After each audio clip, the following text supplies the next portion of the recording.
I feel great about the guys we signed. You'll probably get tired of me hearing me say this, but I not only feel good about the type of player we brought in, I feel great about the type of kid that we're bringing in this class. I had the privilege of going around and stopping at all these guys' homes and meeting their family and talking to the kids through December. And what kept making an impression on me is the type of character kid that has chosen to come and be part of our family at Nebraska. I think there's a pretty special group in a lot of ways, but the type of individuals that they are was really impressive to me. It was a fairly drama-free day for you guys. I mean, that just kind of speaks to the kind of kids you're bringing in. There wasn't a lot of hoopla, hype. This guy signed their letters, put them in, and called it a day. I think you're right. I think there was a pretty drama-free signing day for us because the commitments we had were commitments. Bunch of good kids that gave us their pledge, and we honored it, and they honored it. There's a couple kids we were fighting for right down to the end, but other than that, this group committed to us, and we're fired up to sign and become part of our family. So it was a pretty relaxing day for us. Scott, when you're recruiting defensive players, how much do you look for a certain mentality in those defenders? Is that how big of a factor is that? And what are you looking for? Yeah, when we're recruiting defense, obviously we want athletic ability, but we're also looking for toughness. In fact, when we go out on the road, that's two of our priorities to look for is upside athletic ability they can work with, and a guy that you'd want to be in a scrap with. That kind of edge, that kind of mentality, that kind of toughness and aggressiveness. That's what Husker defense has been built on as I knew it. And the more guys we can get like that, I think the better mentality the whole defense will be. Scott, could you talk about the recruitment of Wandale Robinson, how you ended up getting him, and what he means to this class? I sure am glad we have Wandale. I really like him as a young man. That's not even to speak of the things that he can do on the football field, which I can't wait to get my hands on that and start working with him. I got to give some credit to Troy Walters and Ryan Held with Wandale, because when he committed somewhere else, I gave up. I wasn't going to spend any more time on him, and those guys kind of kept with it. And we knew all along that this is kind of where his heart was, and I think there's a lot of pressure in recruiting that goes on, particularly if a kid's going to leave a school that's closer to home. And sure, I'm glad that Wandale followed his heart and came here, and we're going to get started with him real quick. He's enrolling early, and he'll be here for spring ball, and we got a new toy for our offense. Do you feel like you improved your offensive line, especially with this class and generation? I'll keep giving guys credit. Coach Austin fights for his group in recruiting as much as anybody on our staff. He wants to get his group right. He takes a lot of pride in that. Love the group that we brought in, and Coach Austin did a great job with it. Bryce Benhart is as big a kid as I've ever recruited, and not only that, but he's a great kid and a really good athlete, an elite wrestler. Matthew Anderson from Louisiana is the frame we're looking for. I think he's got a huge upside for us once we get him in here and get him with Zach. Jimmy Fritchie, who joined us late, is kind of the same type of kid. Love his mentality. He's going to be huge, and he's a great athlete that played other positions. Michael Lynn from Colorado, he's a special kid. Being out there and talking to him, it's like talking to a 29-year-old. The way he's got life figured out. Look forward to getting all those guys in here. I think they all have a huge upside, and with some work, I think they've become really good players for us. Did Austin have to lobby for Fritchie? I mean, when you say fight for kids, and was there kind of I see something in this guy that maybe other people don't? If you were only in our meetings, you only have so many spots in recruiting, and there's a lot of needs for us to address and make sure that we're getting the right kind of talent into the program at all the different spots. I think Greg would sign 31 offensive linemen if he could. I limit him a little bit, made sure that we were getting the right kind of kid, a kid that we all agreed we thought could be the type of player and the type of person that we wanted, and kind of boiled down to the kids that he ended up getting, and I think he did a great job. I think we signed a really good class up front. Scott, can you talk about that job Barrett did getting all the in-state guys Well, yeah, I knew Barrett was big in Nebraska, but I remember being at a basketball game last winter, and they introduced all the assistant coaches, and everybody else got a nice round of applause, and the whole Pinnacle Bank Arena erupted with the Rude chant when he came out. He's the right guy to have in Nebraska. I thought it was a good year in Nebraska, talent-wise. If we can sign 5 scholarship quality players from the state every year, that'll be a good start for us. There were some special players in the state this year. All 5 of them, I think Nebraska people know them pretty well, but those guys are going to be huge for us, and I think they'll help be the backbone of the program we're building. Scott and Nick Hendrich out of Burke and Chris Hickman, those 2 guys coming out of Omaha. Haven't been a lot of recruits out of Omaha, but getting those 2 guys that were highly recruited, what about me? Those guys were keys for us. We can't let in-state talent get away. We got to win in Nebraska and start going across borders and getting other kids. I think this staff getting in here had a lot to do with Nick and Chris both deciding to come. I think the relationships they developed with Barrett and Coach Beckton really helped with those 2 guys. Those 2 guys had a great high school career. A lot of the guys in-state recruits, I think every one of our guys either played in the championship game or the semifinals, and if you go across our recruiting class, that's kind of a common thread, is these guys are coming from winning programs. They were winners in high school. Nick and Chris certainly were winners in high school and are going to be great for us to have on the team. You've got 4 kids out of Georgia. Can you speak to kind of what the key was with those connections to allow you to recruit that state the way you did? Again, giving credit where it's due, I think Coach Beckton did an unbelievable job down there. That's one of his areas. I think our coaching staff's credibility kind of in Florida and Georgia is still carrying some weight. Just happened to be more in Georgia this year than it was in Florida. But I love the guys we got out of there. I think we went down there and got the right kind of kids with a ton of talent, and those 4 kids are going to have a chance to be special around here. What do you think carried the day for you with Ty Robinson? Obviously, a lot of people wanted him. What do you think got you over the top of that one? Ty's our kind of kid. I think he's a Nebraska type of kid. Helps that his grandpa's from O'Neill, Nebraska. That certainly didn't hurt. I went to kindergarten and 1st grade in O'Neill, so we had a lot to talk about. Ty had a ton of choices, a lot of places to go.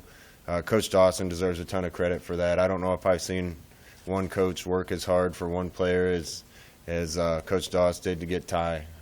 Not just Ty, but Mosai, Brant Banks out of Houston, Ethan Piper, who I don't think gets the credit he deserves out of Norfolk. We needed to add to the depth and talent level on the defensive line. Coach Dawson did a great job.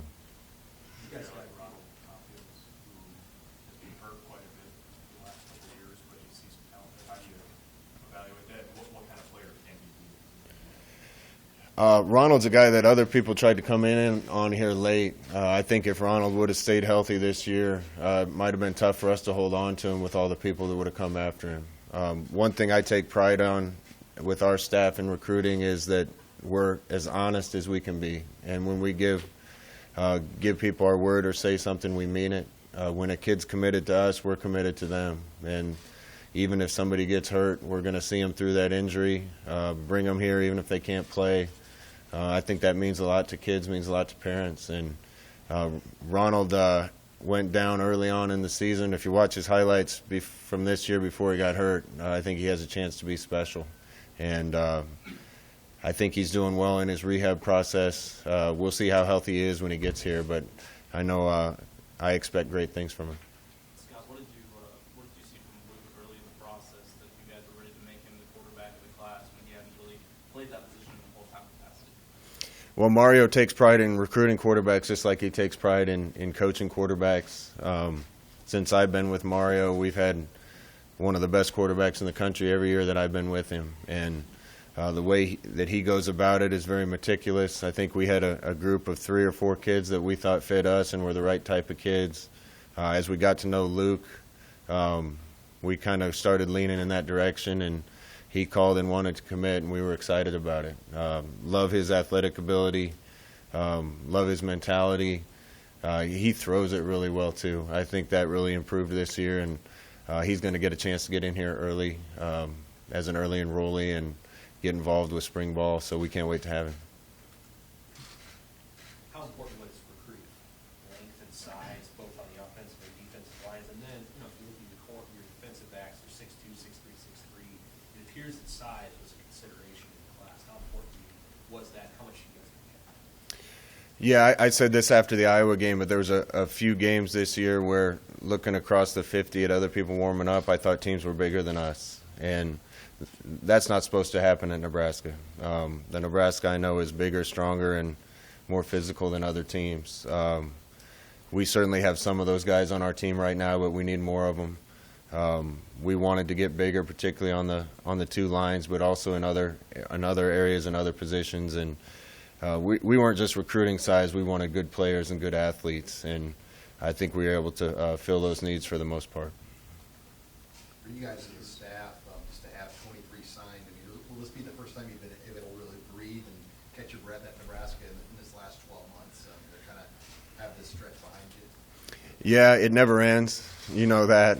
Hopefully we're not done today. I don't know how much more we'll be able to announce, but hopefully there's a couple more signatures that'll get announced eventually. We're going to have, with our roster kind of turnover this year, I think we can sign up to 30. So I think we'll have probably around 4 spots left to look for guys in January and beyond. So the work never ends, but my coaching staff has done a great job. I hired the right guys when I got a job the first time, and I'm grateful to those guys for the work that they've done. We're tired, though. First years are hard. There's a lot of work. There's a lot of things that need to be done. This staff's gone 3 straight years without a bye week, so we haven't had a lot of time to rest. I think we're all going to enjoy the Christmas break and come back ready to go back to work. Scott, you mentioned before about the comment about being recruiting winners. How important is that to recruit guys from winning programs to kind of bring that culture with them to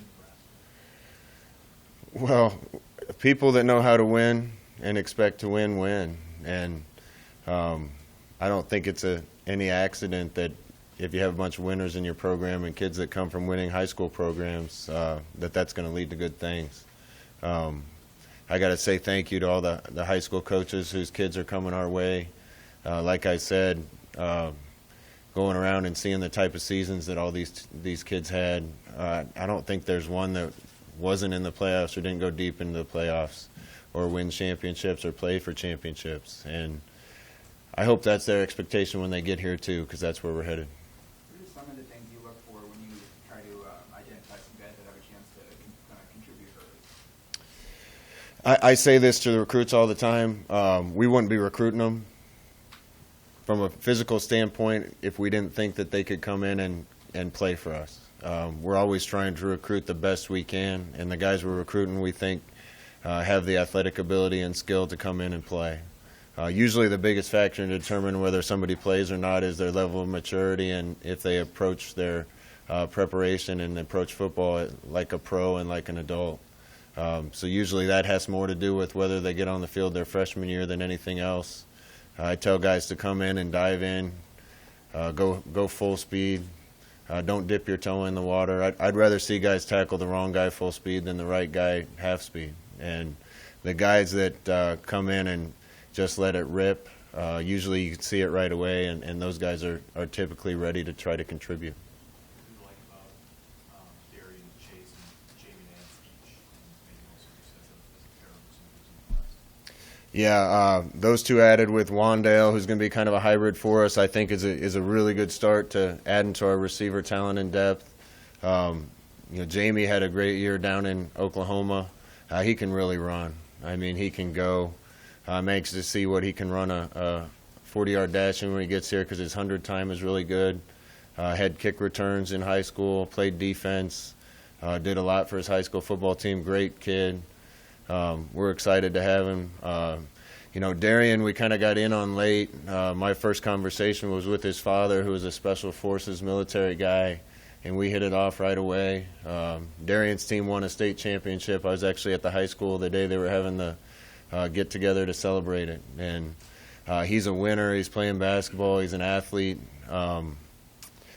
tremendous ball skills, great kid. So we needed to definitely add to the talent depth in our receiver room, and I think we had a really good start with it today.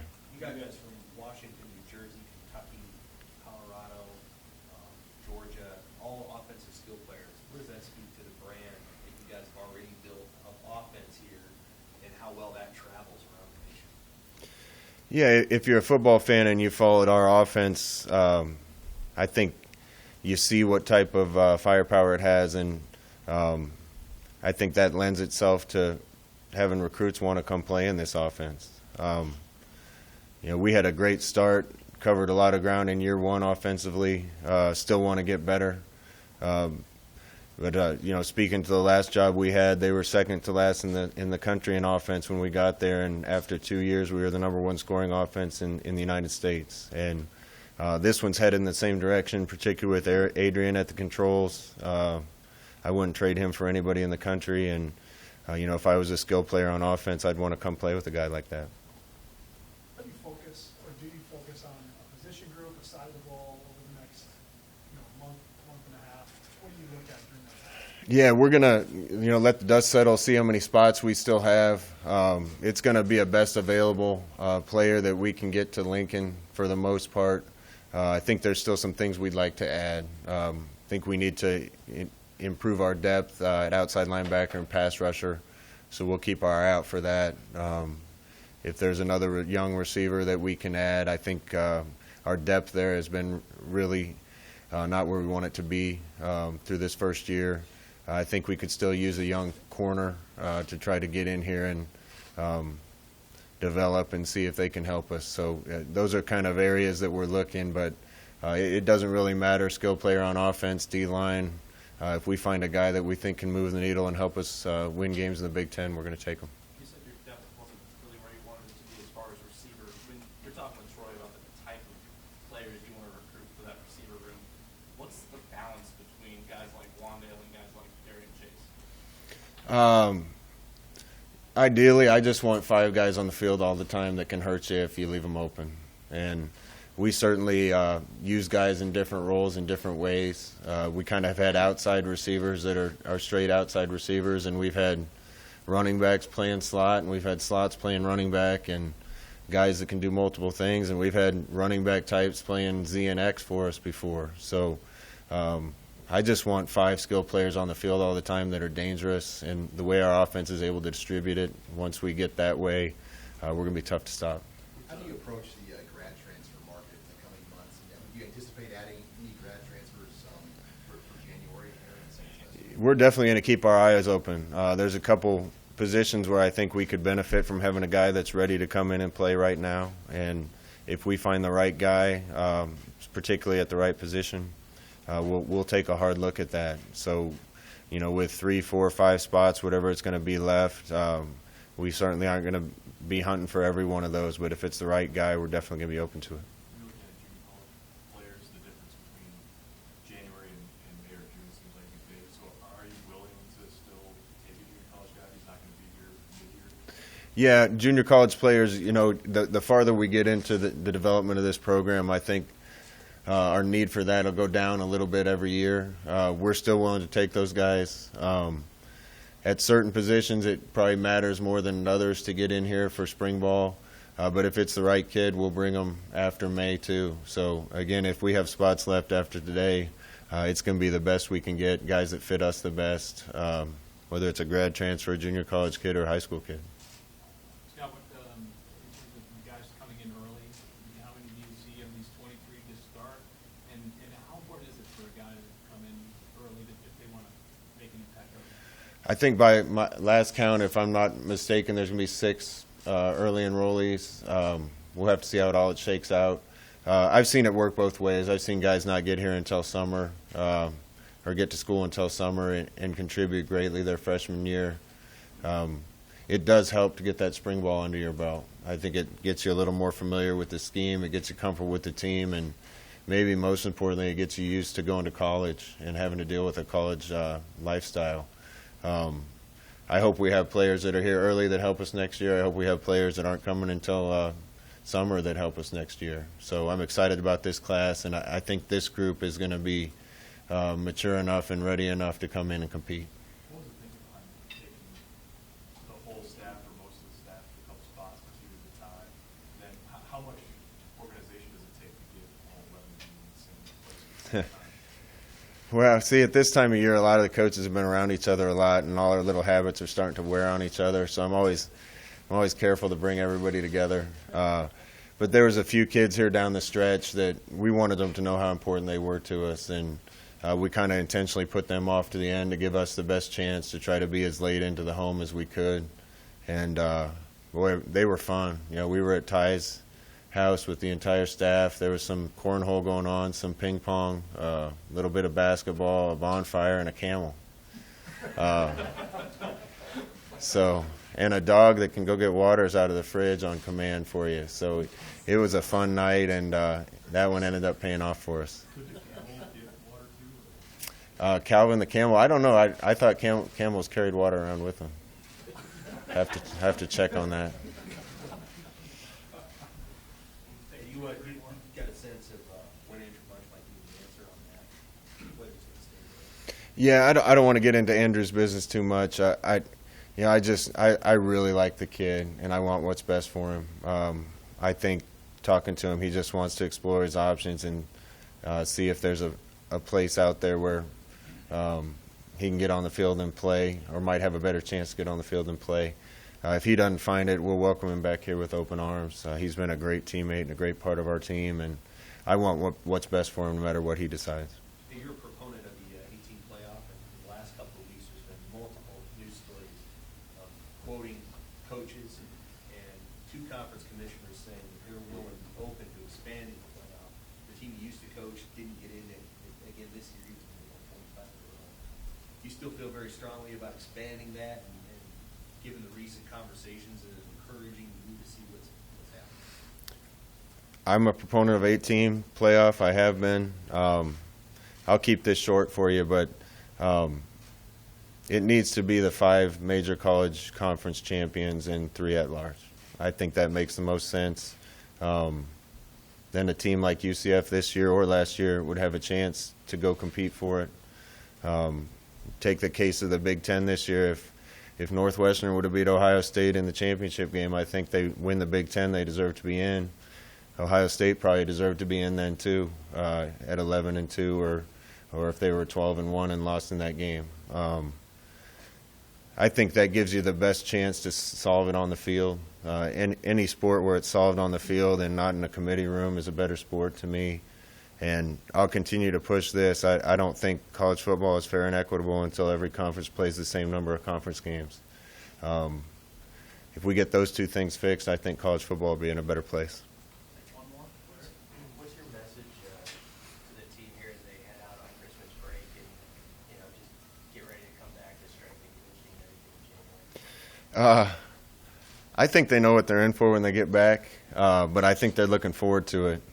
I just got done with an interview at Husker Vision, and I said I can't remember a season when I just got done with the season when I was so quickly excited about getting started next year. I think a lot of people in our building, from our coaches to our players, have that feeling. I want the guys to get away, go and enjoy Christmas with their families. When they come back, we got to get to work. Our team's going to be in a lot better shape this year than it was last year. We had to start from absolute ground zero from a strength conditioning standpoint with the guys. With a year under their belt with Zach, we're way ahead of where we were a year ago, and I can't wait to get started with them.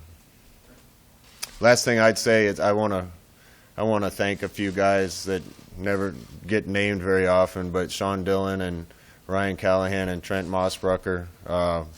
Our 3 recruiting guys are the guys organizing travel and keeping tabs on recruits and getting NLIs out and getting transcripts and doing all the behind-the-scenes work. And we couldn't get many of these players without those guys, so we just want to mention them. Thanks, guys. Merry Christmas.